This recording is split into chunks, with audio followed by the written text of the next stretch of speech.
In 2022, the United States Air Force pulled back a curtain at a ceremony in Palmdale, California, and showed the world something that made every defense analyst on the planet go quiet. There was no fanfare, no dramatic music, just a sleek black flying wing sitting on a tarmac under the desert sun, and the collective realization that air warfare had just changed forever. The aircraft was the B-21 Raider, and the moment it was revealed, military officials in Moscow, Beijing, Tehran, and Pyongyang opened emergency briefings they hadn't scheduled before breakfast that morning. Here's why that matters to you. Every major nation on Earth has spent the last 30 years building air defense systems specifically designed to stop American bombers. Russia's S-400, China's HQ-9, Iran's Bavar 373. Billions of dollars, thousands of engineers, entire military doctrines built around one goal: see it, track it, kill it before it reaches the target. The B-21 Raider was built to make every single one of those systems irrelevant. Not partially irrelevant, not difficult to use, completely, structurally, fundamentally useless. That claim sounds like marketing. It isn't. By the time we're done here, you'll understand exactly why the engineers who designed the systems meant to stop this aircraft are now staring at a problem they genuinely don't know how to solve. The story of the B-21 doesn't start in Palmdale. It starts in failure. In 1991, during the Gulf War, the United States flew B-2 Spirit bombers into Iraqi airspace, and the results were staggering. A single aircraft could do what entire squadrons of older bombers required. The stealth worked. The precision worked. Iraq's air defenses, which were among the most sophisticated in the region at the time, were essentially blind. American planners looked at the results and concluded that stealth bombers weren't just useful, they were decisive. But then something unexpected happened. The world watched the Gulf War too. And every nation that considered itself a potential adversary of the United States took careful notes. They didn't try to outbuild America in conventional aircraft. They couldn't. The economics were impossible, and the technology gap was too wide. Instead, they invested in one very specific capability: radar systems that could theoretically detect stealth aircraft. The logic was straightforward. Stealth doesn't mean invisible. It means having a radar cross-section so small that by the time a radar system detects you, you're already over the target. Traditional stealth worked by shaping aircraft to deflect high-frequency radar waves and by coating surfaces with radar-absorbing materials. High-frequency radar bounced right off, but lower-frequency radar, the kind used in older Cold War systems, operated on longer wavelengths. In theory, those longer wavelengths could interact with stealth aircraft in ways that made them partially detectable. Russia upgraded its long-wave radar infrastructure. China built a network of over-the-horizon radar stations stretching across its eastern coast. Both nations invested in passive radar, systems that don't emit their own signals, but instead listen to ambient electromagnetic noise and try to construct a picture of what's in the sky, from reflections off television broadcasts, radio signals, even cell phone towers. By 2010, the consensus among defense analysts was that the B-2's stealth advantage, while still formidable, was eroding at the margins. Enough to suggest that the next generation would need to be a fundamentally different kind of machine. That's when Northrop Grumman started working on something they weren't allowed to talk about for years. The B-21 Raider is a sixth-generation bomber. That designation matters, not because generations are a clean, well-defined progression, but because in this case, it signals a complete philosophical departure from how stealth technology had been applied before. The B-2 was designed to be stealthy. The B-21 was designed around stealth. That sounds like the same thing until you understand what the distinction actually means. With the B-2, engineers started with the requirement that the aircraft needed to carry a massive payload over very long distances, and then worked stealth into those constraints as best they could. The result was extraordinary for its time, but it created compromises. The aircraft's stealth signature varied depending on aspect angle. Head-on, the B-2 was nearly undetectable. From certain side angles, at certain radar frequencies, the picture was more complicated. The aircraft also required specialized climate-controlled hangars because the radar-absorbing coatings were sensitive to temperature and humidity. Maintenance was intensive. The B-21 inverted this entire design philosophy. Stealth wasn't added to the aircraft. The aircraft was built inside the stealth requirement.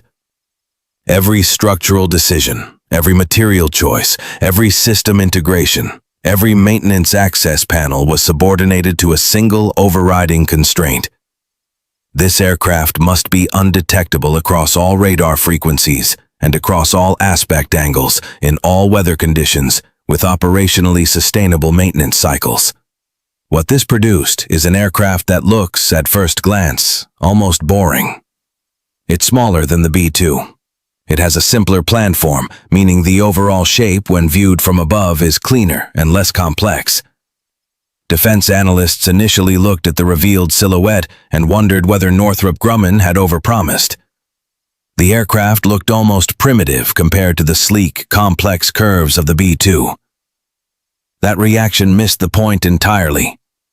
The B-21's simplicity is the engineering achievement. Radar cross-section reduction is not a problem you solve by making something more complicated. It's a problem you solve by making every surface, every edge, every seam, every join behave in a precisely controlled way in the presence of electromagnetic energy. Complexity is the enemy of that goal. Every additional curve, every non-conforming edge, every service hatch creates the possibility of radar return. The B-21's designers stripped the aircraft down to its irreducible minimum and built up from there, and every addition had to justify itself against the stealth requirement. The result is an aircraft whose radar cross-section is classified at a level so deep that even many senior Pentagon officials don't have access to the precise figures. What has leaked, through contractor briefings and congressional testimony, is that the B-21's radar cross-section is substantially smaller than the B-2's, which was already measured in fractions of a square meter. Some estimates from former officials who have since left government suggest figures that, if accurate, would place the B-21 in a detection category that existing radar technology simply cannot reliably address. But the stealth isn't the whole story. It's not even the most important part of the story. The systems that make the B-21 genuinely terrifying to adversary defense planners aren't just about avoiding detection. They're about what the aircraft can do once it's undetected, how long it can operate, how many targets it can service, and how the mission can adapt in real time to conditions on the ground. The B-21 was designed from the beginning as an open architecture platform. In the language of defense procurement, open architecture means that the aircraft's core systems are built on modular, upgradable frameworks rather than proprietary, hard-coded designs. The B-2 was a brilliant aircraft that became increasingly difficult to upgrade because its systems were deeply integrated in ways that made modification expensive and time-consuming. Adding new sensors, new weapons, new communication links required extensive and costly modifications.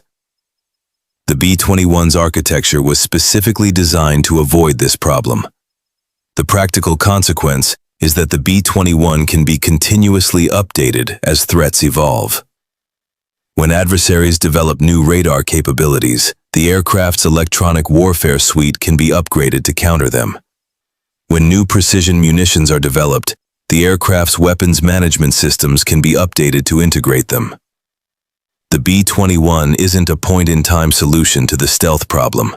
It's a platform designed to maintain its advantage as the adversary's capabilities change.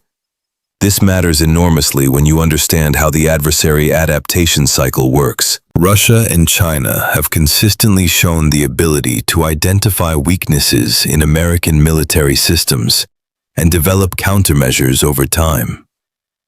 The S-400 represents years of iterative development, specifically aimed at closing gaps in Russian air defense capability that American aircraft had exploited in earlier conflicts. The B-21's open architecture is a direct response to this dynamic. Instead of building an aircraft that's dominant today, and then watching that advantage erode over a 20-year cycle, the Air Force built a platform that can maintain its edge through continuous adaptation. The next element that defense analysts consistently point to is range. The B-21's unrefueled range is classified, but based on its design parameters and fuel capacity estimates, most analysts place it at approximately 4,000 nautical miles. With aerial refueling, which the aircraft is fully capable of, that range becomes essentially unlimited for operational purposes. The aircraft can fly from bases in the continental United States, refuel over the Pacific, conduct strike operations against targets in China or Russia, and return home without ever landing at a forward base. This is strategically significant in a way that requires some unpacking. One of the central elements of Chinese and Russian anti-access strategies is the ability to hold American forward bases at risk. China's DF-21 and DF-26 ballistic missiles are specifically designed to threaten American air bases in Guam, Japan, and South Korea. If those bases are destroyed in the opening hours of a conflict, American air power in the Pacific is severely degraded. The B-21 is specifically designed to operate outside the threat envelope of those weapons. It doesn't need forward bases. It can fly from the American homeland, refuel over open ocean, and still reach any target on Earth. And that's only the beginning of why defense planners in Beijing and Moscow can't sleep. The weapons the B-21 carries are as important as the platform itself. And this is where the conversation shifts from impressive to genuinely alarming if you're sitting in an adversary defense ministry. The aircraft's internal weapons bays, the exact dimensions of which remain classified, are designed to carry the full spectrum of America's current and future nuclear and conventional arsenal. On the nuclear side, the B-21 will carry the B-61-12 gravity bomb, which is not your grandfather's nuclear weapon. The B-61-12 is a precision-guided nuclear bomb with a dial-a-yield capability, meaning the explosive yield can be adjusted before release, depending on the target and the desired effect. It can be set anywhere from 0.3 kilotons, which is less than a 30th of the Hiroshima bomb, all the way up to 50 kilotons. The guidance system uses an inertial navigation package combined with GPS to achieve a circular error probable of roughly 30 meters. That means a nuclear weapon that can be delivered with the precision of a conventional smart bomb, from an aircraft that no radar system can reliably track. Let that combination settle for a moment. On the conventional side, the B-21 is designed to integrate with the entire family of American precision munitions. The JASSMER, the Joint Air-to-Surface Standoff Missile Extended Range, has a range of over 500 miles and carries a 1,000-pound warhead. It flies at low altitude using terrain-following algorithms to avoid radar detection. The B-21 can carry these weapons internally, which matters enormously because external weapons carriage destroys the stealth profile of any aircraft. When the B-21 opens its weapons bay, it briefly increases its radar signature. The moment the weapon is released and the bay closes, the signature drops back to near zero. The window of detectability is measured in seconds. The LRSO, the Long-Range Standoff Weapon, is the nuclear cruise missile that will eventually join the B-21's arsenal. It's a replacement for the AGM-86B that's been in service since the 1980s, and it will carry the W-84 nuclear warhead, with a range estimated at over 1,500 miles. This means the B-21 doesn't even need to approach its target to deliver a nuclear strike. It can launch from well outside the integrated air defense coverage of any nation on Earth, and the missile will navigate autonomously to the target. No radar, no interceptor, no defense system in existence has a reliable answer to this combination of stealth platform and standoff nuclear capability. There's a reason the Pentagon calls the B-21 a penetrating strike platform and not just a bomber. The word penetrating is doing specific work there.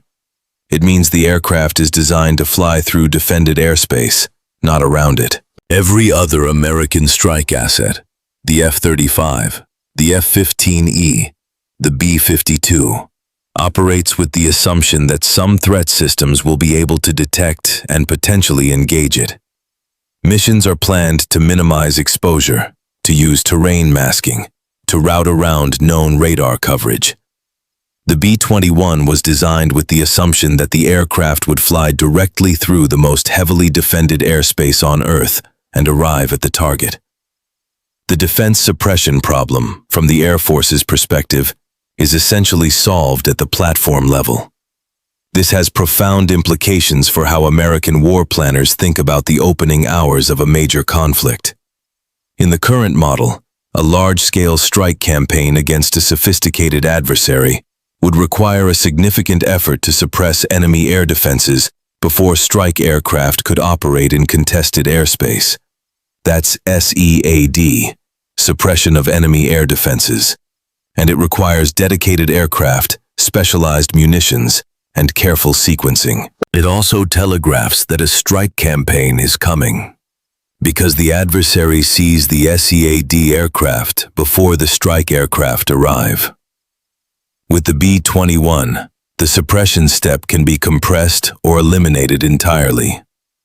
The bomber arrives at the target before the defense system knows to look for it. China's military planners are acutely aware of this problem, and it is reflected in the investments Beijing has made over the last decade.